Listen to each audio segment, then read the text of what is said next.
Hi viewers, welcome back to my channel Sunday recipe. Sunday রেসিপিতে নতুন আলু ভাজির একটা রেসিপি শেয়ার করছি। ফ্রাই প্যানে সামান্য সাদা তেল দিয়ে তার মধ্যে ঘি দিয়ে দিয়েছি। ভাজিটা এভাবেই ভেজে নিতে হবে, তাহলে খেতে খুব ভালো হয়।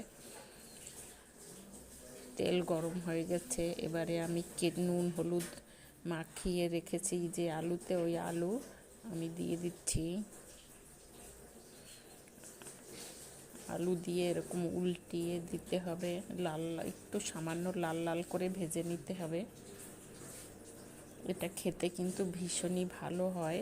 এর সঙ্গে আমি পেঁয়াজ ভাজি করে নেব আর ছোট মাছও ভাজি করে নেব।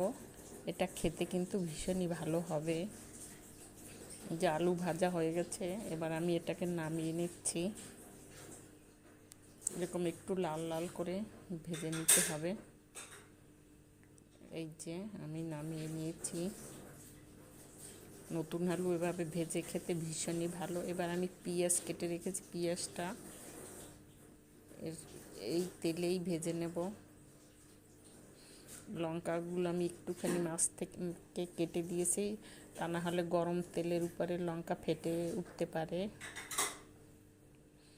পেঁয়াজ ভাজি হয়ে গেছে, এটা আমি নামিয়ে আলু ভাজির সঙ্গে রেখে দেব। এটা আজকে দুপুরের মেনুতে থাকবে। এবারে আবার একটু তেল দিয়ে তার মধ্যে ঘি দিয়ে দিয়েছি। এবার আমি এই তেল আর ঘিয়ের মধ্যে ছোট মাছগুলো ভেজে তুলে নেব। মাছটা আমি একদম শক্ত শক্ত করেই ভেজে নেব, দেখলেই বুঝতে পারবে। এই যে এরকম করে একদম মুচমুচে করে ভেজে তুলে নেব। এই যে হয়ে গেছে। পেঁয়াজ ভাজি, আলু ভাজি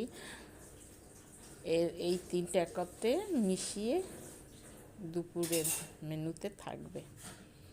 সহজ সহজ ও নতুন পুরানো রেসিপি পেতে সানডে রেসিপির সাথে ও পাশে থাকুন। এই যে দেখতে এটা কত সুন্দর হয়েছে। এটা খেতে